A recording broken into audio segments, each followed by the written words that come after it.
بسم اللہ الرحمن الرحیم۔ السلام علیکم ناظرین، آج وزیر اعظم پاکستان عمران خان صاحب نے قوم سے خطاب کیا اور تمام وہ چیزیں بیان کی کہ جو تقریباً ایک ماہ سے پاکستان میں ہو رہی ہیں۔ عدم اعتماد کی تحریک، پھر وہ ایک لیٹر آیا کسی ملک سے جس کا انہوں نے غلطی سے ایک نام بھی لے دیا، اس کے اوپر بات ہوئی، یعنی کہ لیٹر نام دیا کہ امریکہ سے لیٹر آیا، پھر انہوں نے کہا نہیں اس کو کاٹ دو، میرا نام تو نہیں لینا تھا، وہ جان کے انہوں نے نام لیا۔ اور یہ تقریر جو تھی ان کی لائیو تھی۔ نارملی یہ ہوتا ہے کہ پہلے ریکارڈ کر دی جاتی تقریر، پھر اگر اس میں کوئی غلطی ہو یا کوئی کٹنگ ہو تو وہ اس کو نکال دیا جاتا ہے۔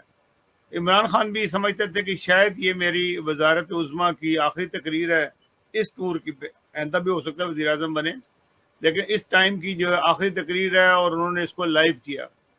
انہوں نے تمام باتیں اپنی لائف کی بھی بتائیں کہ ان کی سٹرگل کیسی تھی، کس طرح سے وہ اقتدار میں آئے، اور انہوں نے اپوزیشن جو ان کو ہٹانا چاہ رہی ہے ان کے بارے میں بھی بات کیا۔ یہ تمام چیزیں انہوں نے بیان کی۔ ان کی بات میں کوئی ایسا مغالطہ نہیں تھا، انہوں نے جو بات بتائی ٹھیک بتائی۔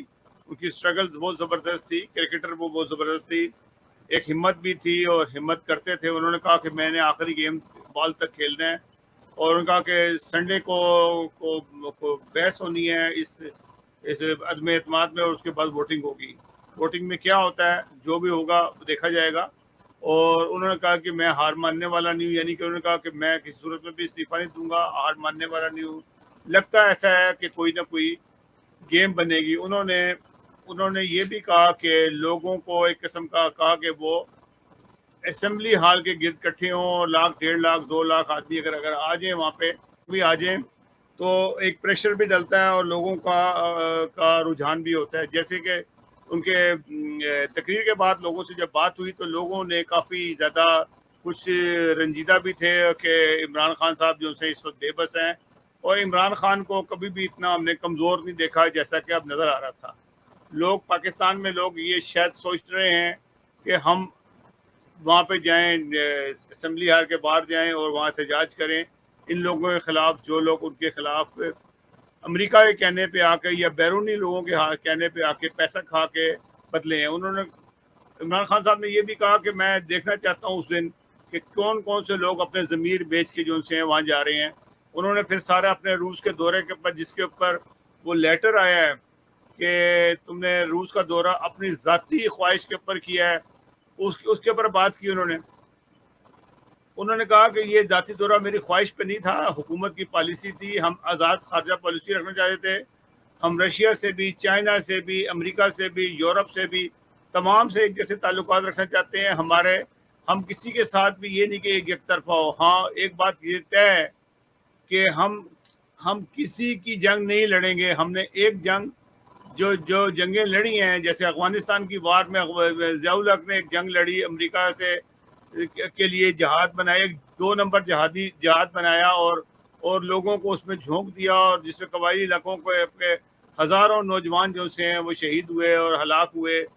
اور اسی طریقے سے مشرف نے جو اپنے علاقے دے دیے کہ تم جو مرضی کرو۔ پھر انہوں نے ڈرون اٹیک کا بات کیا کہ ان کے ٹائم کے اوپر 400 ڈرون اٹیک ہوا اور ایک میں بھی احتجاج نہیں کیا، بلکہ زرداری صاحب نے تو یہ کہہ دیا کہ تم اس کی فکر نہ کرو، اگر لوگ مرتے ہیں معصوم لوگ تو ہمیں اس کی کوئی پرواہ نہیں ہے، تم اپنا کام کرتے جاؤ۔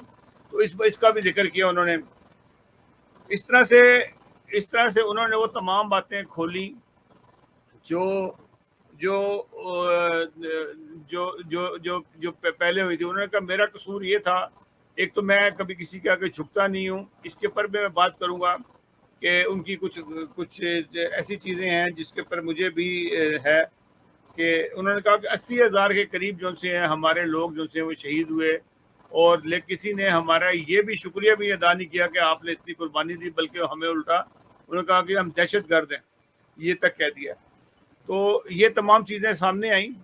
تو عمران خان صاحب نے کہا جی میرا نظریہ یہی تھا، میں اب تھوڑا سا اختلاف بھی کروں گا ان کی باتوں سے، میرا نظریہ یہ تھا کہ پاکستان میں عدل و انصاف قائم ہو اور تمام لوگوں کو ایک جیسا انصاف ملے، غریب کو بھی، ہر طبقے کو، ہر فرقے کو، ہر ایک کو۔ یہ انہوں نے ایک بات کی۔ میں صرف اتنا بات کہتا ہوں کہ یہاں ان کی غلطی ہے، انہوں نے ہر طبقے کو انصاف نہیں دیا۔ خاص طور پہ احمدیوں کو انصاف انہوں نے دیا، بلکہ احمدیوں کا نام لے لے کے لوگوں کو بھڑکاتے رہے۔ آخری جلسہ انہوں نے مالاکنڈ میں کیا، جس کے اندر باقاعدہ انہوں نے کہا جی کہ ہم نے یہ کیا اور لوگوں کو بھڑکایا۔ ان کے ایک تقریر سے کئی لوگ مارے جاتے ہیں، لوگوں کے گھر اجڑتے ہیں، اس قسم کا کام کیا۔ عثمان گلزار جس کو وسیم اکرم پریس بنا رہے تھے، یہ تقریباً 3.5 سال پونے 4 سال وہ احمدیوں کی 20 مساجد کو اس نے نقصان پہنچایا، کلمے نوچے، ان کے ممبر گرائے، کئی مسجدوں پہ قبضہ کرایا، 15 سے زیادہ جو سے ہیں احمدیوں کو شہید کیا گیا، اور کسی نے ان کو انصاف نہیں دیا۔ یہ ان کی انصاف کی حکومت ہے جو انہوں نے کہا نا انصاف دیا، باقی باتیں میں ان کی مانتا ہوں، لیکن جہاں انصاف کی بات ہے، انصاف انہوں نے دیا ایک خاص طبقے کو۔ تو اگر انصاف دیتا ہے تو وہ آدمی ریاست مدینہ میں سب کو ایک جیسا انصاف ملنا چاہیے تھا۔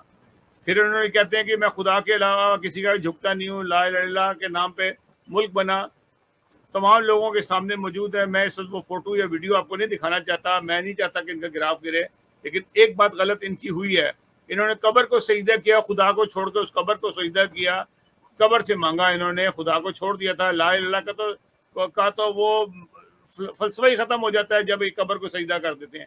تو یہ ان کی غلطیاں تھیں جس کی سزا ان کو اب مل رہی ہے۔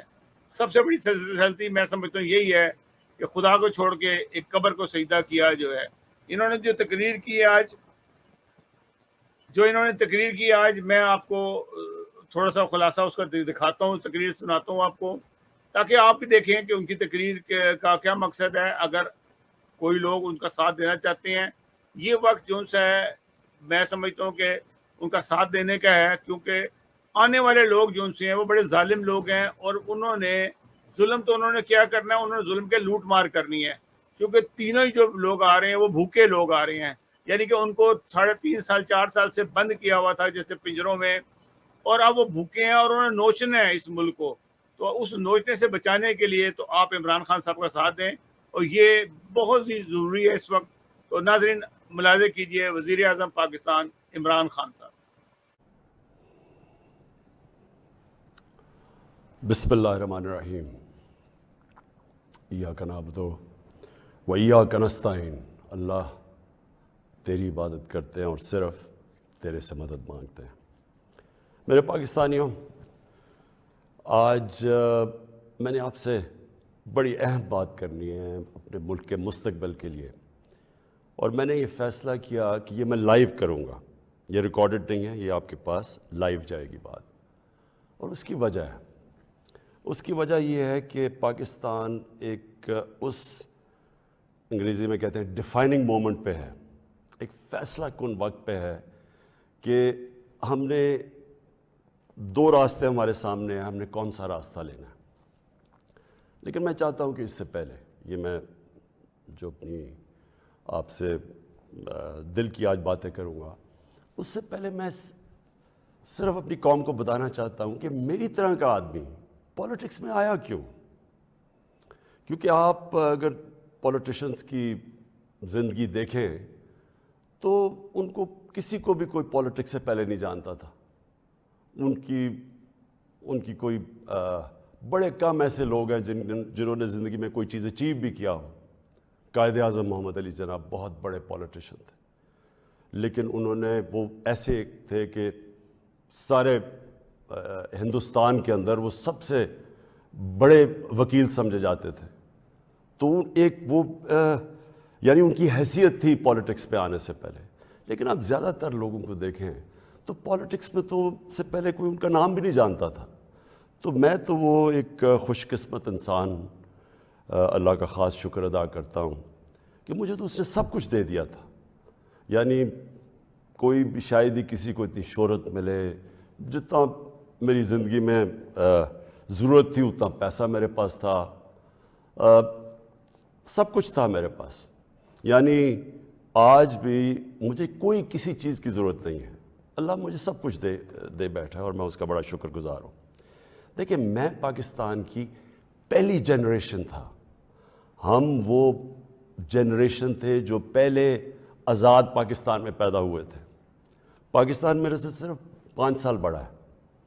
تو میرے ماں باپ جو تھے، میں بار بار لوگوں کو بتاتا ہوں، وہ ایک غلامی کے دور میں پیدا ہوئے تھے، وہ انگریز کے دور میں پیدا ہوئے تھے، اور میں جب تک بڑا ہوتا رہا، کیونکہ انہوں نے پاکستان موومنٹ میں شرکت کی تھی، وہ مجھے ہمیشہ یہ احساس دلواتے تھے کہ تم بڑے خوش قسمت ہو، آزاد ملک میں پیدا ہوئے ہو، تمہیں نہیں پتہ کہ جو بھی آپ کر لیں غلامی کیا ہوتی ہے، کیونکہ ایک سطح سے اوپر آپ جا ہی نہیں سکتے، کیونکہ اس کے اوپر آپ کے حکمران بیٹھے ہوئے تھے۔ تو ایک بڑا جو بھی خوددار لوگ تھے ان کو بڑا برا لگتا تھا یہ جو انگریز کی غلامی تھی۔ تو ہم بڑے ہوئے، میرے بہنیں اور میں، ہمیں یاد ہے کہ بچپن سے یہ بتایا گیا۔ تو جو یہ خودداری ہے نا، یہ ایک آزاد قوم کی نشانی ہوتی ہے۔ اور جب میں نے پالیٹکس شروع کیا، میں آپ کو بتاؤں پالیٹکس میں کیوں آیا تھا۔ میں اس لیے آیا کہ میں ایک تو پالیٹکس کا اسٹوڈنٹ تھا، یونیورسٹیز میں نے پالیٹکس پڑھی ہوئی تھی، پاکستان کی اور دنیا کی پالیٹکس کے اوپر مجھے پتہ تھا، تاریخ کا پتہ تھا۔ میں اس نتیجے پہ آیا کہ ہمارا ملک کبھی بھی وہ ملک بن نہیں سکتا جو خواب تھی علامہ اقبال کی، اور جو قائد اعظم جیسا لیڈر، یعنی جس طرح انہوں نے جدوجہد کی اس خواب کے لیے کہ پتہ تھا کہ انہوں نے زندہ نہیں زیادہ دیر رہنا، اور اگر آپ ان کی تاریخ پڑھیں کہ جس طرح انہوں نے کیس لڑا پاکستان کا بیماری کی حالات میں، تو یہ ہمارے یہ فاؤنڈنگ فادرز تھے۔ تو جو پاکستان کا مقصد تھا وہ تو ایک بڑا عظیم مقصد تھا کہ ہم نے ایک اسلامی فلاحی ریاست بننا تھا۔ یہ ہماری قرارداد پاکستان میں یہ لکھا ہوا ہے ہمارے فاؤنڈنگ فادرز کا کہ ہم نے جب ہم کہتے ہیں اسلامی فلاحی ریاست تو یہ سیدھا چلا جاتا ہے مدینہ کی ریاست پہ، کیونکہ ہمیشہ مسلمان اس کو ماڈل سمجھتا ہے اپنا۔ جو سنہری دور اسلام کا ہے وہ مدینہ کی ریاست تھی۔ تو جب میں نے 25 سال پہلے پالیٹکس شروع کی تو میں نے اپنی جو ہمارے مینیفیسٹو تھے اس میں 3 چیزیں رکھی: انصاف، اور انصاف پھر میں کوالیفائی کر دوں، انصاف ہوتا یہ ہے کہ طاقتور اور کمزور کے لیے ایک قانون ہوتا ہے، اور جو نبی صلی اللہ علیہ وسلم نے کہا تھا کہ تمہارے سے پہلے بڑی قومیں تباہ ہوئیں، جدھر طاقتور چوری کرے تو اس کو سزا نہ ملے اور صرف کمزور چور، چھوٹا چور جیل میں جائے۔ انہوں نے کہا قومیں تباہ ہو جاتی ہیں۔ تو جس طرح حضرت علی رضی اللہ تعالیٰ نے کہا تھا کہ کفر کا نظام چل جائے گا لیکن ظلم اور ناانصافی کا نظام نہیں چل سکتا۔ تو یہ بیسس ہے ایک انصاف، اور دوسرا انسانیت، رحم ہوتا ہے ایک اسلامی ریاست میں، جو کہ مدینہ کی ریاست میں پہلی فلاحی ریاست بنائی گئی تھی، جو میں بار بار لوگوں کو کہتا ہوں۔ تو یہ میرے 2 ایمز تھے، اور تیسرا تھا خودداری۔ ایک مسلمان قوم غلام قوم نہیں بن سکتی۔ جس قوم کا نعرہ تھا پاکستان کا مطلب کیا، لا الہ الا اللہ، لا الہ الا اللہ کا تو مطلب ہی ہے کہ سوائے اللہ کے آپ کسی کے سامنے نہیں جھکتے، وہ شرک ہے۔ سب سے بری چیز اللہ کو لگتی ہے کہ جب آپ کسی کو بھی اللہ کی جگہ پہ رکھتے ہیں۔ تو یہ غلامی جو ہوتی ہے، یہ جب آپ کسی کی بھی پیسے کی غلامی، خوف کی غلامی، یہ سب شرک ہے، کیونکہ لا الہ الا اللہ انسان کو آزاد کرتا ہے۔ یہ 3 تھے میرے آج سے 25 سال پہلے۔ آپ دیکھیں کہ میں مینیفیسٹو میں یہ 3 چیزیں لکھی تھی۔ مجھے لوگ کہتے ہیں عمران صاحب آپ اسلام کا نام استعمال کرتے ہیں۔ میں اگر میرے میں اللہ ایمان نہ ڈالتا، میں پالیٹکس میں کیوں آتا؟ جس آدمی کے پاس سب کچھ ہے، مجھے یہ بتائے، وہ اپنی زندگی کے 22 سال خرچ کرے گا ایک سٹرگل میں، اور 14 سال تو تھوڑے سے لوگوں کے ساتھ تھا، 14 سال تو مذاق اڑتا تھا میرا، تو میں کیوں پالیٹکس میں اتنی دیر کوشش کی جس کے پاس سب کچھ تھا؟ مجھے اتنے لوگوں نے کہا کہ عمران صاحب آپ کو ضرورت کیا تھی پالیٹکس کی؟ میں یہ سچ آپ کو بتا رہا ہوں، بار بار مجھے لوگ کہتے ہیں آپ کو پالیٹکس میں آنے کی کیا ضرورت تھی؟ یعنی صرف آپ کو ضرورت ہی ہو تو آپ پالیٹکس میں آئیں، آپ کوئی نظریے کے لیے نہ آئیں، کوئی آپ کی بڑی ایمبیشن نہ ہو۔ میں اپنے سارے اور خاص طور پہ میں چاہتا ہوں میرے جو نوجوان ہیں وہ آج میرا بڑا غور سے سنے جو میں نے آپ سے بات کرنی ہے۔ دیکھیں، ایک مولانا رومی کی ایک سینگ ہے۔ مولانا رومی کہتے ہیں کہ جب اللہ نے آپ کو پر دیے ہیں تو آپ کیوں چونٹیوں کی طرح زمین پہ رینگ رہے ہیں؟ اس کا مطلب یہ ہے کہ اللہ نے ہمیں اشرف المخلوقات بنایا ہے، سب سے بڑی مخلوق، فرشتوں سے اوپر درجہ دیا ہمیں۔ فرشتوں کو کہا انسان کے سامنے جھکو، اور شیطان کو اس لیے نکالا گیا، وہ عبادت بڑی کرتا تھا، اس نے ان کا حکم نہیں مانا، اس میں تکبر تھا، اس نے کہا میں نہیں جھکتا۔ اللہ نے ہمیں پر دیے ہیں۔ مسئلہ ہمارا یہ ہے کہ ہم، کیونکہ ہمارے میں ایمان کی کمی ہوتی ہے، کیونکہ ہم اور خداؤں کی پوجا کرتے ہیں، جو سب سے بڑا جو شرک ہے وہ پیسے کی پوجا کرتے ہیں، خوف کی پوجا کی، جو وہ بڑی سپر پاور ہے، اور اگر ہم نے یہ نہ کیا تو ہم تباہ ہو جائیں گے، یہ خوف کا پوت ہے۔ ہم انسان چونٹیوں کی طرح رینگتا رہتا ہے۔ تو پاکستان، میں نے اس کی اونچ نیچ دیکھی ہے۔ ہم نے شروع میں، ہم چھوٹے تھے، ہمیں یاد ہے جب پاکستان ایک تیزی سے اوپر جا رہا تھا، ہماری مثالیں دی جاتی تھیں۔ میں جب سکول میں تھا، پاکستان کی مثال دی جاتی تھی، یہ ساؤتھ کوریا پاکستان آیا تھا سیکھنے کے لیے کہ کیسے آگے بڑھا ہے۔ ملیشیا کے شہزادے میرے ساتھ سکول میں پڑھتے تھے، یہاں سیکھنے آتے تھے، سارا مڈل ایسٹ سے لوگ یہاں پاکستان کی یونیورسٹیز میں آتے تھے، ہم اوپر جا رہے تھے، ہمارا ماڈل لوگ دیکھتے تھے، مثال دی جاتی تھی۔ میں نے اس کو نیچے آتے دیکھا، اور میں نے اس کو ذلیل ہوتے دیکھا اپنے ملک کو، اور میں اس کے اوپر ابھی آتا ہوں، کیونکہ جو میرے والد تھے، مجھے یاد ہے اپنے آخری دنوں میں جو ہمارے پر یہ وار آن ٹیرر کے اندر جس طرح کی پاکستانیوں کو ذلت ملی، پاکستانیوں کو میں خاص طور پہ کہہ رہا ہوں، لیکن اوور آل اسلاموفوبیا بھی تھا، لیکن پاکستانیوں کو ذلت ملی۔ تو میں جو آج آپ سے بات کرنا چاہتا ہوں یہ کہ دیکھیں، اللہ نے جو ہمارے اندر اتنی صلاحیتیں دی ہیں اشرف اس کی عظیم مخلوق پہ، لیکن اسے کنڈیشن لگائی ہوئی ہے۔ اس نے کہا ہے کہ تم نے اگر اوپر اڑنا ہے نا، جو اقبال نے اپنا شاہین کا کانسیپٹ دیا ہے کہ شاہین کیسے اقبال کا، وہ تب اوپر جاتا ہے جب وہ ریزسٹنس کے سامنے کھڑا ہوتا ہے، جب وہ مقابلہ کرتا ہے، جب وہ اپنے آپ کو مشکل وقت سے گزارتا ہے۔ ہم نماز میں صرف ایک ہی چیز مانگتے ہیں جب 5 وقت کی نماز پڑھتے ہیں کہ اللہ ان کے راستے پہ لگا جن کو نعمتیں بخشیں، ان کے نہیں جو اپنے تباہی کے راستے پہ چلے گئے۔ تو جو نعمتیں بخشیں، اور وہ نبی صلی اللہ علیہ وسلم اللہ کے حبیب تھے سب سے زیادہ، تو ان کو نعمتیں بخشیں، تو ان کا آسان راستہ نہیں تھا، لیکن ان کی عظمت کا راستہ تھا۔ میں اس لیے پاکستان کے اندر سیرت نبی اپنے بچوں کو پڑھانا چاہتا ہوں۔ کیوں نبی کی سیرت پڑھیں؟ کیونکہ وہ دنیا کی تاریخ میں سب سے عظیم انسان وہ تھے، تو ان کے راستے پہ اللہ کیوں ہمیں کہتا ہے چلو؟ کیونکہ وہ عظمت کا انسان کا راستہ ہے۔ ہم پکڑ لیتے ہیں دوسرا راستہ جو ہم سمجھتے ہیں کہ بڑا آسان راستہ ہے۔ اچھا جی، وہ فلانا نے حکم دے دیا، ہم تباہ ہو جائیں گے، اگر اس نے وہ فلانا ملک ناراض ہو گیا تو ہمارا یہ ہو جائے گا۔ ہم رینگ رہے ہیں زمین کے اوپر، ہم چونٹیوں کی طرح رینگ رہے ہیں۔ تو میں سب سے پہلے کہ جب میں نے 25 سال پولیٹکس شروع کی تو میں نے کبھی، آپ میری کوئی سٹیٹمنٹ پڑھ لیں، میں نے ہمیشہ ایک چیز کہی، نہ میں کبھی کسی کے سامنے جھکوں گا اور نہ اپنی قوم کو کسی کے سامنے جھکنے دوں گا، یعنی اپنی قوم کو کسی کی غلامی نہیں کرنے دوں گا۔ یہ 25 سال کوئی میری سٹیٹمنٹس ابھی آپ دیکھ لیں، کوئی پرانی میری ویڈیوز ہیں، کبھی اس سے پیچھے نہیں ہٹا میں۔ جب میں اقتدار مجھے ملا تو میں نے تب فیصلہ کیا کہ ہماری فورن پالیسی آزاد ہوگی۔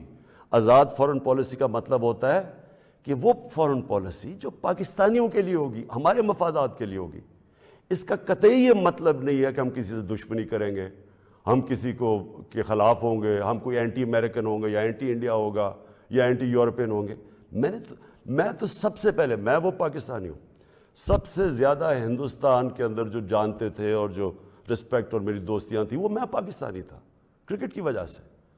میں امریکہ کو بڑی اچھی طرح جانتا ہوں، ان کے پولیٹیشنز، ان کے لوگوں کو جانتا ہوں۔ انگلینڈ کو تو آپ اس طرح کہ میرا دوسرا گھر تھا ایک وقت، تو میں تو جانتا ہوں۔ میں نے کبھی یہ نہیں، کبھی کسی بھی انسانی معاشرے میں کبھی اس کے خلاف ہو ہی نہیں سکتا۔ ہاں، ہم ان کے اندر جو ان کی غلط پالیسیز ہے اس کی میں تنقید کرتا ہوں. میں نے جب پاکستان نے شرکت کی وار آن ٹیرر میں، یعنی جب جنرل مشرف ہمیں امریکہ کی جنگ میں لے کے گئے، میں اس میٹنگ میں تھا، میں اس کمرے میں تھا. اسی کمرے کے اندر سارے پولیٹیشنز بیٹھے ہوئے تھے، جس کے اندر ہیڈز آف پارٹیز بلائے تھے، جس طرح باقی بھی تھے، میں بھی تھا. اسی کمرے کے اندر ہمیں کہا گیا کہ جی اگر ہم نے امریکہ کی حمایت نہ کی تو انگریزی کا لفظ وونڈڈ بیئر کی طرح ہے، ایک زخمی ریچھ کی طرح ہے، وہ ہمیں نہ غصے میں شاید ہمیں نہ مار دے. اور مجھے یاد ہے میں نے بار بار میڈیا پہ، پارلیمنٹ میں، ہر جگہ میں نے کہا کہ ہمارا اس جنگ سے کوئی لینا دینا نہیں تھا. 9/11 میں کوئی پاکستانی ملوث نہیں تھا. ہمیں کیا ضرورت ہے کہ ہم اپنے ملک کو کسی کی جنگ میں لے جائیں؟ ہم ان کی مدد کریں. اگر ان کے ملک میں دہشت گردی ہوئی ہے، ہم دہشت گردی کے خلاف ہیں، ہمیں ان کی مدد کرنی چاہیے. لیکن کیا اس کا مطلب یہ ہے کہ ہم پاکستانیوں کو قربان کر دیں کسی کی جنگ میں؟ اور پھر ہم نے غلطی کیا کی؟ سب سے بڑی جو جنرل مشرف نے غلطی کی، 80 کی دہائی میں ہم نے پاکستان فرنٹ لائن سٹیٹ بن گیا جی کہ ہم امریکہ کے حمایتی ہیں، ہم اس کے ایلائی ہیں، ہم سوویت یونین کے خلاف جہاد لڑ رہے ہیں. اور ساری جہاد پاکستان کے قبائلی علاقے سے لڑی گئی، اور باہر سے لوگ ہم نے بلائے اور ہم نے ان کو ٹرین کیا، اور یہاں سے مجاہدین گروپس گئے، ہم نے ان کی پوری حمایت کی. ان کو بتایا کہ فورن آکوپیشن، کیونکہ ہم اس لیے لڑ رہے ہیں کہ افغانستان کے اوپر فورن آکوپیشن ہے، اس لیے ہم لڑ رہے ہیں جہاد. اور سارے ہمیں بتایا گیا کہ کتنا بڑا پاکستان بڑا رول پلے کر رہا ہے. جیسے ہی وہ جہاد ختم ہوتی ہے، سوویت یونین ہارتا ہے، امریکہ یہاں سے چلا جاتا ہے، سوویت یونین ادھر چلا جاتا ہے، اور 2 سال کے بعد وہی امریکہ جو ہمارا دوست تھا، جس کے لیے جو ہم اکٹھے جنگ لڑ رہے تھے، وہ ہمارے اوپر سینکشن لگا دیتا ہے، پریسلر سینکشنز. 9/11 آ جاتا ہے، پاکستان کی پھر امریکہ ضرورت پڑ جاتی ہے. یہ جو ابھی میں نے آپ کو کہا کہ اسی کمرے کے اندر فیصلہ ہو رہا ہے کہ جی ہم امریکہ کی ہمیں حمایت کرنی چاہیے. ہم نے کہا کہ ہاں ٹھیک ہے، حمایت یہاں تک ٹھیک ہے کہ ہم سارے دہشت گردی کے خلاف ہیں، ان کے خلاف ایکشن لیں. لیکن جو حمایت ہم نے کی، جو پاکستانیوں کی جانوں کی قربانی دی گئی، کسی اور امریکہ کے ایلائی نے اس طرح کی قربانیاں نہیں دی. کوئی نیٹو بھی امریکہ کے ساتھ تھا، کوئی ایک ملک بتائیں جو 80,000 اپنے لوگ مروا لے، جس کا سارا قبائلی علاقہ. اور میں یہ آج پھر سے کہنا چاہتا ہوں، دیکھیں میں قبائلی علاقے کو باقیوں سے بہتر جانتا ہوں. میں نے وہ سارا قبائلی علاقہ پھرا ہوا ہے، میں نے کتاب لکھی ہوئی ہے، میں اس کی تاریخ جانتا ہوں. قبائلی علاقہ پاکستان میں سب سے پرامن علاقہ تھا. وہاں کرائم ہوتی نہیں تھی، کوئی ان کے ریکارڈ میں، یعنی ہمیشہ سے وہ کرائم فری ایریا تھا. جو قبائلی علاقے کے لوگوں سے ہوا ہماری اس جنگ میں شرکت کرنے سے، آپ اندازہ نہیں لگا سکتے کہ وہ لوگوں کے اوپر، بیچاروں کے اوپر کیا گزری. وہاں لوگ مارے گئے، وہ ادھر سے لوگ کھڑے ہو گئے جن لوگوں کو، اب سوچیں ہم لوگوں کو کہہ رہے ہیں کہ جہاد کرنا، اگر باہر سے آکوپیشن ہو، وہ سب سے عظیم چیز ہے. اور اب امریکن جب وہاں پہنچ گئے تو ہم نے کہا نہیں اب دہشت گردی ہے. اب ظاہر ہے وہ لوگوں کو آپ 10 سال میں ایک طرف سے دوسری طرف تو نہیں لے جا سکتے تھے، وہ انسان تھے.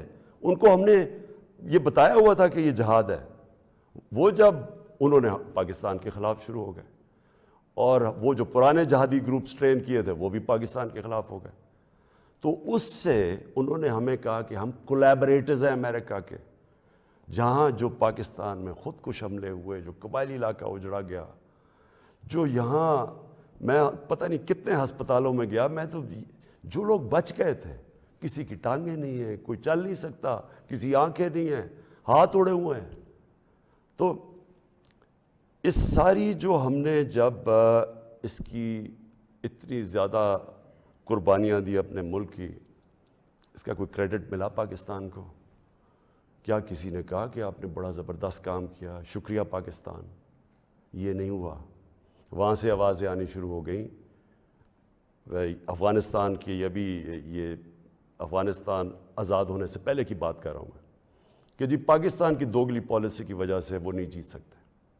یہاں ہمارے لوگوں کو بار بار کہا گیا کہ ڈو مور، کہ ابھی آپ نے اور نہیں کیا. ڈرون اٹیکس ہوئے، ڈرون اٹیکس میں جتنے بے قصور لوگ مارے گئے، مجھے یاد ہے میں گیا وہاں باجوڑ میں ڈرون اٹیک ہوا، 80 مدرسے کے بچے مار دیے. شادیوں کے اوپر ڈرون اٹیک ہو رہا ہے. تو پاکستان کس عذاب سے گزرا؟ کہ میں بیک گراؤنڈ اس لیے دے رہا ہوں کیونکہ آپ کو پتہ ہونا چاہیے کہ میری آج پالیسی کیا ہے. کیا جو تنقید ہو رہی ہے کہ جی عمران خان یہ جو ہمیں ڈاکیومنٹ ملی ہے، پہلے میں بیک گراؤنڈ آپ کو بتا دوں کہ یہ سارے وقت میں اس کی مخالفت کرتا رہا. آپ مجھے طالبان خان انہوں نے کہا، جب میں یہ کہتا تھا کہ یہ پاکستان کی جنگ نہیں ہے اور یہ جو ہو رہا ہے یہ ظلم ہو رہا ہے، یہ جو ڈرون اٹیکس کے خلاف میں نے مظاہرے کیے، واحد پولیٹیشین تھا، میں نے دھرنے دیے ڈرون اٹیکس کے خلاف، میں نے وزیرستان مارچ کی، باہر سے ہیومن رائٹس امریکہ سے آرگنائزیشن آئی، انہوں نے میرے ساتھ حمایت کی. ایک کلائیو اسٹیڈٹ اسمتھ تھا وکیل، اس نے میرے ساتھ آ کے یہ حمایت کی کہ یہ اتنا بڑا ظلم ہے. کوئی ہمارے سینئر پولیٹیشین لیڈرز نے کوئی بات نہیں کی، ڈرے ہوئے ہیں، خوف زدہ، کہیں امریکہ نہ ناراض ہو جائے. کون سے قانون میں یہ لکھا ہوا ہے کہ آپ کا اپنا جس کے لیے آپ جنگ لڑ رہے ہیں وہی آپ کے ملک میں آئے، ڈرون اٹیک کرے، جج جوری ایکسیکیوشنر، یعنی وہی فیصلہ کرے کون دہشت گرد ہے، اس کو مار دے، کوئی پتہ نہ تحقیق ہو کہ جی کوئی بے قصور آدمی تھا یا واقعی دہشت گرد تھا. ہماری حکومتوں نے پوری طرح اس جرم میں شرکت کی، اور جو وہاں کے جن کے رشتہ دار مرتے تھے، جن کے کوئی بے قصور لوگ، عورتیں، بیوی، گھر مرتے تھے، وہ ہمارے اوپر پھر حملے کرتے تھے. وہ ہمیں سمجھتے تھے کہ ہم ان کی مدد کر رہے ہیں جو کہ ان کے اوپر ظلم کر رہے ہیں. تو لہٰذا ہر طرف پاکستانیوں نے سفر کیا. تو میں جب حکومت ملی تو میں نے پہلے دن سے یہ کہا کہ پاکستان کی فارن پالیسی پاکستان کے لوگوں کے لیے ہوگی. ہم کوئی ایسی فارن پالیسی نہیں بنائیں گے جو کہ کسی اور کی تو بہتری ہو لیکن ہمارے ملک کو نقصان پہنچے. یہ کسی کے خلاف نہیں تھی، یہ اینٹی امریکن یا اینٹی یورپین، اینٹی انڈین بھی نہیں تھی. انڈیا کے خلاف صرف جب انہوں نے کشمیر کے اوپر انٹرنیشنل قانون توڑا، جب انہوں نے کشمیر کا سٹیٹس لیا 5 اگست 2019 میں، تب میں نے ان کے خلاف بات کی اور ہر فورم پہ کی. لیکن میں نے کوشش اس سے پہلے پوری کی ہندوستان سے دوستی کی. تو میں آج جو آپ کے پاس یہ ساری بات کرنے کے لیے اس لیے آیا ہوں کہ ابھی ہمیں 8 مارچ کو یا اس سے پہلے 7 مارچ کو ہمیں ایک امریکہ نے ایک باہر سے ملک نے، میں نام مطلب میرا کہ کسی اور باہر سے ملک سے ہمیں میسج آتی ہے، اور میں اس لیے آپ کے سامنے یہ میسج کی بات کرنا چاہتا ہوں اور میں اس لیے لائیو بھی کر رہا ہوں کہ یہ ایک کسی آزاد ملک کے لیے جس طرح کی ہمیں میسج آئی ہے، یہ ہے تو پرائم منسٹر کے خلاف ہی صرف، لیکن یہ ہماری قوم کے خلاف ہے.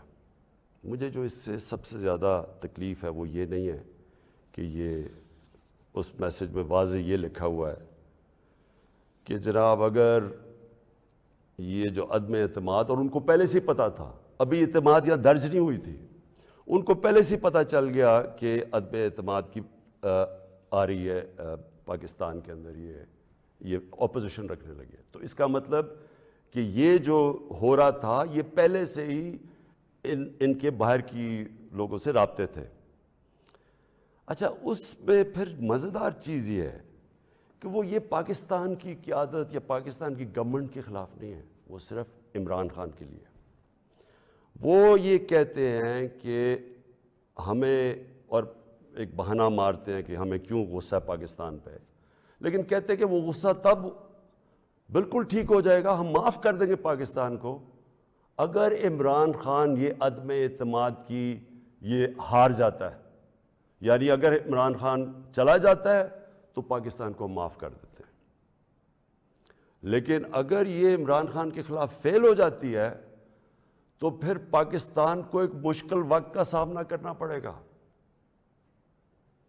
دیکھیں، جو پھر سے میں یہ کہتا ہوں کہ ایک الیکٹڈ پرائم منسٹر کے خلاف کوئی بھی دوسرا ملک یہ اس طرح، اور یہ ریکارڈڈ ہے، یہ میں آپ کو یہ بتا دوں کہ یہ نہیں کہ یہ میں دیکھ رہا ہوں کئی میڈیا کے لوگ اس کو کور کرنے کی کوشش کر رہے ہیں کہ جی وہ ایسا نہیں تو فلانا نہیں تو وہ پتہ نہیں، یہ نہیں، یہ آفیشیل ڈاکیومنٹ ہے جو گورنمنٹ آف پاکستان کو، ہمارے ریپرزینٹیٹیو ایمبیسڈر کو نوٹس لے رہے تھے لوگ، جس میں یہ کہا گیا، اور یہ کہا بیسکلی یہ کہا گیا کہ اگر عمران خان رہتا ہے وزیر اعظم تو ہم آپ کے ساتھ ہمارے آپ تعلقات بھی خراب ہو جائیں گے اور آپ کو مشکلوں کا سامنا کرنا پڑے گا۔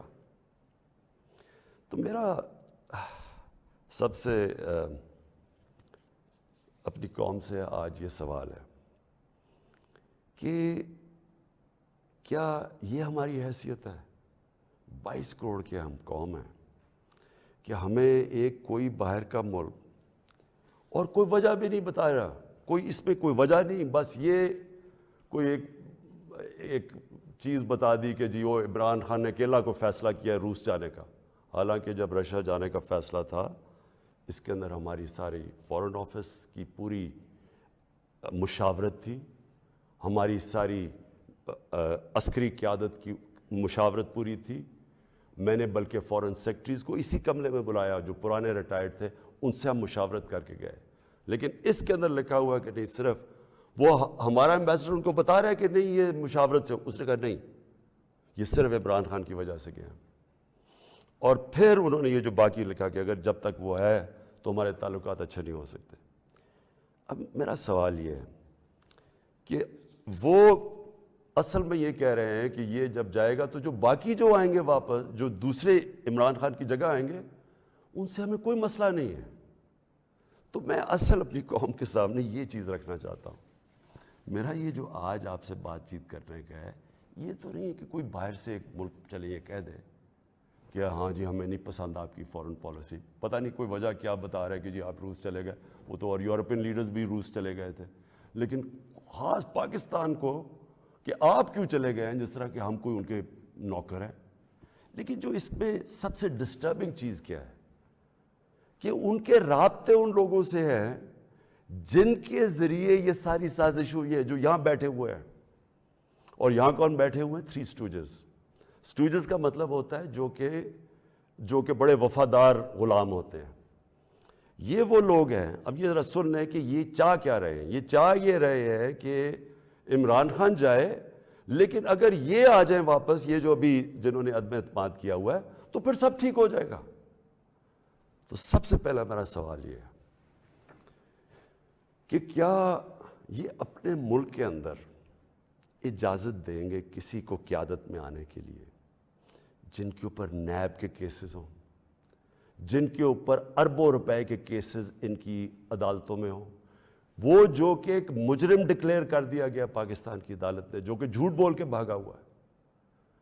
کیا وہ ان لوگوں کو جن کے اوپر باہر ان کے ملکوں میں، باہر کے ملک مضمون لکھے ہوئے ان کی چوری کے اوپر، کرپشن پہ، BBC کی 2 ڈاکیومنٹریز آئی ہوئی ہیں ان کی چوری کے اوپر، کیا اپنے ملک میں اس طرح کے لوگوں کو ایک قیادت پہ آنے دیں گے؟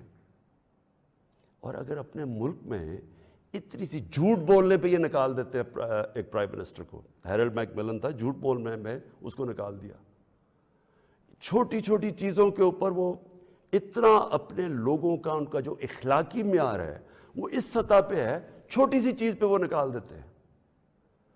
تو ہمارے ملک میں جو کہ نیب میں اربوں روپے کے کیسز ان کے، اور اب نہیں 30 سال سے ان کے اوپر کیسز ہیں، پہلے جو کیسز تھے وہ جنرل مشرف نے ان کو NRO دی، وہ سارے کیسز معاف کروائے، پھر یہ 10 سال میں مزید اور کیسز چڑھ گئے اربوں روپے کے۔ ان کو یہ کہہ رہے ہیں کہ وہ ٹھیک ہے، وہ ٹھیک ہے، لیکن عمران خان ان کو پسند نہیں ہے۔ مجھے جو اگلی چیز سمجھ نہیں آ رہی اور میں یہ اپنی قوم سے پوچھنا چاہتا ہوں کہ جب ان کو بھی پتہ ہے، کیونکہ یہ یاد رکھنا میرے پاکستانیوں کہ جب ان کی جو انٹیلیجنس ہوتی ہے وہ ساری بیک گراؤنڈ پتہ ہوتا ہے ہر کا، میرا ان کو سب پتہ ہے، ان سارے جتنے بھی پولیٹیکل لیڈرز ان کی سب بیک گراؤنڈ پتہ ہے، ان کو ان کی ایک ایک چیز پتہ ہے کہ ان کے کتنے پیسے ملک کے کس اکاؤنٹس میں پڑے ہوئے ہیں بیرون ملک، ان کو سب پتہ ہے کہ ان کی پراپرٹیز بینامی جو انہوں نے باہر لی ہوئی ہیں بڑی بڑی اربوں اربوں روپے کی، ہر ڈیٹیل ان کے پاس ہے۔ ایک ہمارا ینگ پولیٹیشین ہے، ایک کتاب ہے رون سوسکنڈ کی The Way of the World، اس کتاب میں وہ لکھتا ہے کہ ان کی نیشنل سیکیورٹی جو تھی وہ ٹیپ کر رہی ہے، اس کی والدہ اس کو ٹیلی فون کر کے بینک اکاؤنٹس بتا رہے ہیں، یعنی ادھر تک ان کو پتہ ہے۔ تو ہمارے یہ جو اب یہ تین لوگ ان کو جو پسند آ گئے ہیں، ان کی کیا خاصیت ان کو پسند آئی ہے؟ یہ کہ ان جنرل مشرف کے سالوں کے اندر 11 ڈرون اٹیک تھے، ان دونوں کے یہ بلکہ سارے یہ تینوں اکٹھے اقتدار میں تھے، ان کے 10 سال میں اس ملک میں 400 ڈرون اٹیکس ہوئے، ایک دفعہ ان کے منہ سے نہیں نکلا کہ مذمت کرتے ہیں ہم۔ حامد کرزئی مجھے یاد ہے افغانستان میں جب ان کے ڈرون اٹیک یا وہاں بمباری سے افغانستان کے بے قصور لوگ مرتے تھے، وہ مذمت کرتا تھا، جدھر افغانستان میں فورن فوجیں تھیں، یہاں ہم بیٹھے ہوئے ہیں 400 ڈرون اٹیکس میں ایک دفعہ کسی نے مذمت نہیں کی، اس لیے ان کو یہ سوٹ کرتے ہیں۔ مولانا فضل الرحمان کی ایک وکی لیکس کیا تھی کہ ایک جس طرح پینما پیپرز کا انکشاف ہوا تھا، یہ ایک انٹرنیشنل انکشاف ہوا تھا، لیک ہو گئے تھے سیکرٹ پیپرز یا ڈاکیومنٹس، تو پینما جو وکی لیکس میں وہ انکشاف ہوتا ہے کہ جو پاکستان کے اندر امریکی ایمبیسڈر تھی این پیٹرسن، اس کو مولانا فضل الرحمان اس کو فضل الرحمان کہتا ہے کہ مجھے موقع دے دے، میں بھی وہی خدمت کروں گا جو باقی آپ کی خدمت کرتے ہیں۔ یہ وکی لیکس میں تھا۔ نواز شریف کا برکا دت کی کتاب میں ہے کہ وہ نیپال کے اندر نریندر مودی سے چھپ کے مل رہا تھا اپنی فوج سے بچنے کے لیے۔ ڈان لیکس میں کیا تھا؟ ہندوستان کو میسیجنگ ہو رہی تھی کہ جناب میں فوج کے ساتھ، اگر فوج یہ کریے تو فوج کریے، میں نہیں کر رہا۔ یہ سوچیں کہ کبھی آپ سوچ سکتے ہیں کہ میرے آرمی چیف کو، جنرل باجوہ کو کوئی باہر کی قوت کہے کہ جی یہ دہشت گرد ہے، اور میں چپ کر کے بیٹھا رہا ہوں اور وہ میری تعریف کرے اور اس کو برا بھلا کہے؟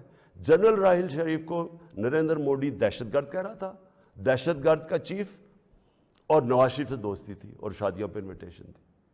یہ ان لوگوں کو یہ چاہتے ہیں۔ آصف زرداری کا باب وڈورڈ کی کتاب کے اندر ہے کہ ان کے سی آئی اے چیف جب ان سے کہتا ہے، وہ کولیٹرل ڈیمیج کی بات کی، کولیٹرل ڈیمیج کا مطلب کہ جب بم گرتا ہے تو بے قصور لوگ مارے جاتے ہیں، تو اس کو کہتا ہے کہ فکر نہ کریں اگر ڈرون اٹیک میں بے قصور لوگ مارے جاتے ہیں، مجھے نہیں فرق پڑتا۔ یہ پاکستان کا پریزیڈنٹ کہہ رہا ہے دوسروں کو جس کو تھوڑا سا، اور کتاب میں وہ لکھتا ہے کہ وہ حیرت آتی ہے کہ یہ کیسے ملک کا صدر بات کر رہا ہے۔ اس طرح کے لوگ ان کو پسند ہے۔ اور شہباز شریف، اس کی سٹیٹمنٹ کہ جی عمران خان نے بڑی غلطی کی ایبسلوٹلی ناٹ کہہ کے، یعنی یہ جو ان کے دور میں ایبسلوٹلی ناٹ کیا تھا، میں نے صرف یہ بات کہی کہ ہم امن میں آپ کے ساتھ ہیں، ہم جنگ میں آپ کے ساتھ نہیں ہیں، ہم کسی کانفلکٹ میں آپ کے ساتھ، لیکن جو بھی آپ امن افغانستان میں کہیں چاہتے ہیں ہم ساتھ ہیں آپ کے۔ میری پالیسی آپ میں بتاؤں کہ کیونکہ ہم انڈیپینڈنٹ ہیں، یعنی ہم ایک انڈیپینڈنٹ فارن پالیسی چاہتے ہیں، ہماری کریڈیبلٹی ہوتی ہے کہ ہم ثالث کا کردار پلے کر سکتے ہیں۔ وہ صرف تب ہوتی ہے جب آپ لوگ سمجھیں کہ آزاد ہے آپ کی فارن پالیسی۔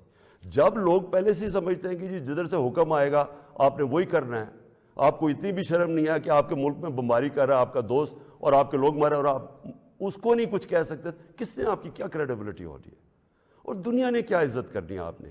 جب ہم یہ وار آن ٹیرر میں حصہ لے رہے تھے، بیرون ملک پاکستانیوں سے میرا تعلق بہت ہے. کبھی ان سے پوچھے کہ ان کو کس ذلت کا سامنا کرنا پڑا.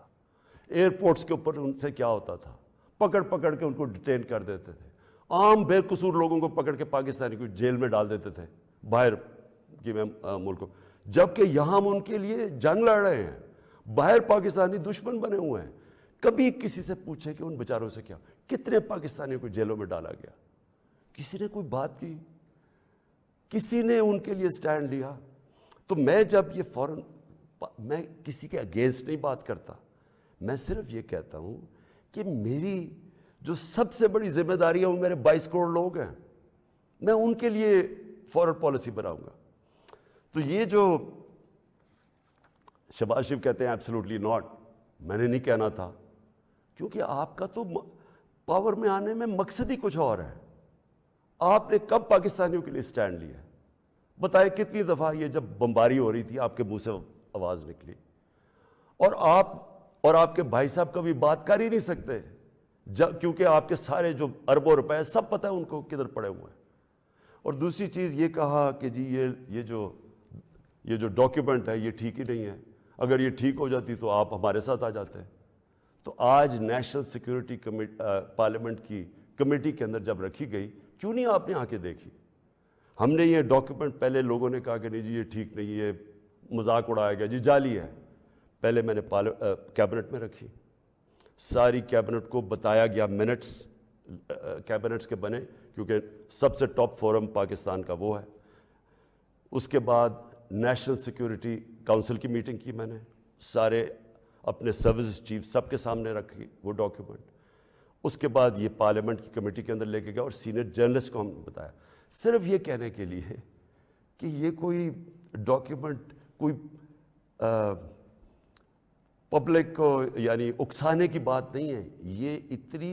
یہ جو میں نے آپ کو بتایا اس سے زیادہ یہ خوفناک اس میں چیزیں اس ڈاکیومنٹ کے اندر. میں اب آخری بات پہ آنے لگا ہوں، اور وہ یہ ہے کہ ہماری اب سنڈے کو ووٹ دی جائے گی. اس سنڈے کو اس ملک کا فیصلہ ہونے لگا کہ یہ ملک کس طرف اب جائے گا. کیا وہی غلامانہ پالیسی، کرپٹ لوگ جن کے اوپر 30 سال سے کرپشن کے کیسز ہیں، نیب میں ان کے کیسز پڑے ہیں.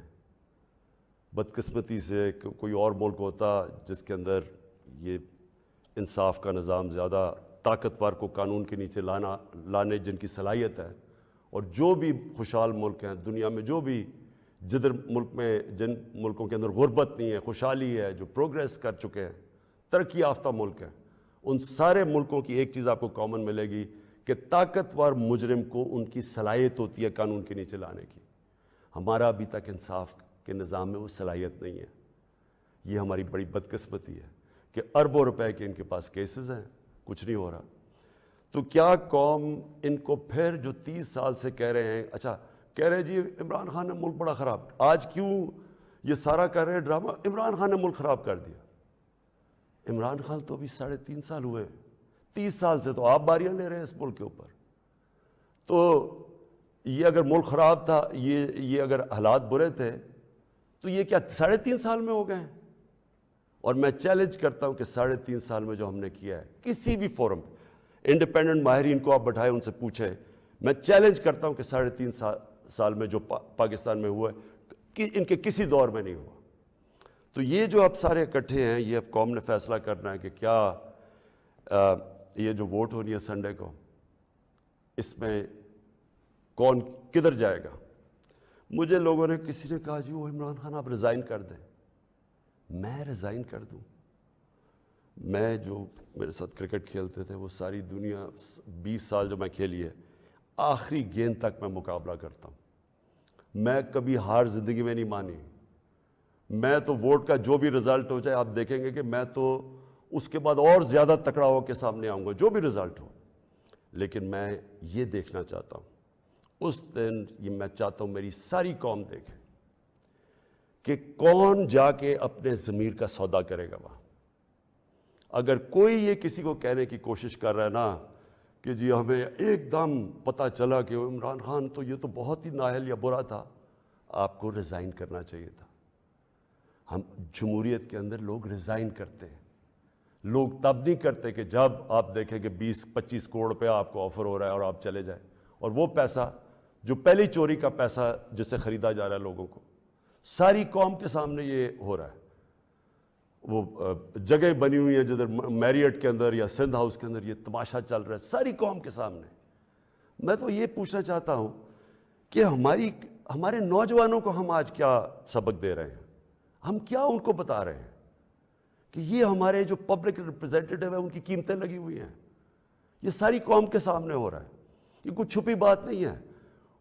آپ الٹا بھی لٹک جائیں، کوئی یہ نہیں مانے گا کہ ان 3 لوگوں کے پاس کوئی اس لیے جا رہا ہے کہ یہ تو بڑے کوئی نظریاتی لوگ ہیں. تو کوئی نہیں ماننے لگا کہ یا آصف زرداری یا شہباز شریف، نواز شریف یا فضل الرحمان یہ کوئی نظریاتی لوگ ہیں. سب ان کو جانتے ہیں. صرف انہوں نے جو اپنے خلاف سٹیٹمنٹس دی ہوئی ہیں وہ 20 سال ذرا دیکھ لیں تو آپ سمجھ جائیں گے کہ یہ کوئی نظریاتی نہیں ہو رہا، یہ صرف اور صرف ضمیروں کا سودا ہو رہا ہے. یہ اپنے ملک کا سودا ہو رہا ہے، یہ اپنے ملک کی ساورنٹی کا سودا ہو رہا ہے. اور یہ جو ہوگا، میں ابھی بھی لوگوں کو یہ، کیونکہ مجھے ابھی بھی امید ہے کہ جو ہمارے لوگ اپنا سودا کر کے وہاں بیٹھے ہوئے ہیں، میں ابھی بھی آپ سے یہ کہتا ہوں کہ ہمیشہ کے لیے یہ آپ کے اوپر ایک مور لگنے لگی ہے. یہ نہ لوگوں نے آپ کو معاف کرنا ہے، نہ لوگوں نے آپ کو بھولنا ہے. نہ آپ کی اس بات کو معاف کرنا ہے، بھولنا ہے، نہ جو لوگ آپ کو ہینڈل کر رہے ہیں نہ ان کو معاف کرنا ہے اور بھولنا ہے لوگوں نے. یہ ہمیشہ کے لیے لوگ یاد رکھیں گے کہ آپ نے اپنے ملک کا سودا کیا، ایک بیرون ملک سازش جو یہاں لوگوں کے ساتھ مل کے ایک وہ گورنمنٹ جس کی آزاد فورن پالیسی تھی اس کو گرانے کی کوشش کی گئی. یہ کوئی آپ کو معاف نہیں کرے گا. ہمارے بر صغیر کی تاریخ کیا ہے؟ میر جعفر اور میر صادق کون تھے؟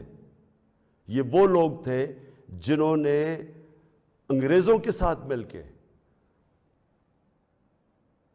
بنگال کو غلام بنایا، انگریزوں کے ساتھ مل کے سراج الدولہ کو مروایا اور اپنی ذاتی مفادات کے لیے اپنے قوم کو غلام بنایا، اور دوسرے نے ٹیپو سلطان کو اس سے غداری کی، انگریزوں کے ساتھ مل کے اپنی قوم کو غلام بنایا. یہ موجودہ آپ کے میر جعفر اور میر صادق ہیں. باہر کی قوتوں کے ساتھ مل کے ایک ملک کے اندر یہ وہ چینج لے کے آ رہے ہیں جو کہ یاد رکھیں، میں پھر ریپیٹ کرتا ہوں، ساری زندگی یہ قوم آپ کو بھولنے نہیں دے گی. یہ وہ آپ کرنے جا رہے ہیں جو آنے والی ہماری نسلیں آپ کو معاف نہیں کریں گی. اور میں آپ کو یہ بھی بتا دوں آج کہ اگر آپ کا یہ خیال ہے کہ یہ سازش کو کامیاب ہونے دیں گے، میں اس کے سامنے کھڑا ہوں گا. میری یہ اپنی قوم سے کمٹمنٹ ہے کہ ہمیشہ جب تک میرے میں خون ہے میں اس کا مقابلہ کروں گا. میری زندگی کو تو کوئی فرق نہیں پڑنے لگا. میں اپنے گھر میں رہتا ہوں، میں اپنے خرچے برداشت کرتا ہوں. میرا تو کوئی کیمپ آفس نہیں ہے، میں نے تو آگے کوئی فیکٹریاں نہیں بنائیں. نواز شریف نے اتنے دور میں 18 فیکٹریاں بنا لی تھی سرکاری بینکوں سے پیسے لے کے، اور پھر بعد میں وہ قرضے معاف کروا لیے. نہ میرے کوئی رشتہ دار پالیٹکس میں ہے. میں اپنے گھر میں رہوں گا، اپنے گھر میں رہتا ہوں. لیکن اس قوم سے یہ جو غداری ہو رہی ہے اور یہ جو ہونے جا رہی ہے سنڈے کو، میں یہ چاہتا ہوں کہ ایک ایک لوگوں کا، ایک ایک غدار کی آپ شکل یاد رکھنا. یہ جتنا بھی ہے کہ اپنے لوگوں کو بتانے کی کوشش کریں کہ جی وہ ہو ایک دم ہمیں پتہ چلا ہے کہ یہ کیا ہوا ہے، یہ کتنا برا وقت گزرا تھا. لوگ آپ کی کوئی بات ماننے نہیں لگے. یہ قوم جو ہے، میں پھر سے ریپیٹ کرتا ہوں آپ کو، میں آخری بات کہنے لگا ہوں، یہ قوم نہ یہ بھولے گی، نہ آپ کو معاف کرے گی، نہ جو لوگ آپ کے پیچھے ان کو معاف کرے گی. اور یہ اگر آپ کا کسی کا خیال ہے کہ عمران خان چپ کر کے بیٹھ جائے گا، کسی خوش فہمی میں نہ رہے. میرے میں اللہ نے مقابلہ کرنے کی صلاحیت دی ہے. ساری زندگی میں نے مقابلہ کیا ہے. میں کوئی وہ آدمی نہیں جس نے بیٹھے بیٹھے کسی نے پرچی دکھائی کہ جی مجھے تو پرچی میں پارٹی وراثت میں مل گئی ہے. یا میرا کوئی باپ کچھ تھا یا میرا کوئی فلانا کچھ تھا یا میں سریا لگاتے لگاتے جنرل جیلانی کے گھر پہ مجھے کوئی وزارت مل گئی اور پھر چیف منسٹر. میں نے اسٹرگل کر کے یہاں پہنچا ہوں. مجھے اسٹرگل کرنی آتی ہے, مقابلہ کرنا آتا ہے. میں کسی صورت اس سازش کو کامیاب نہیں ہونے دوں گا. پاکستان پائندہ باد.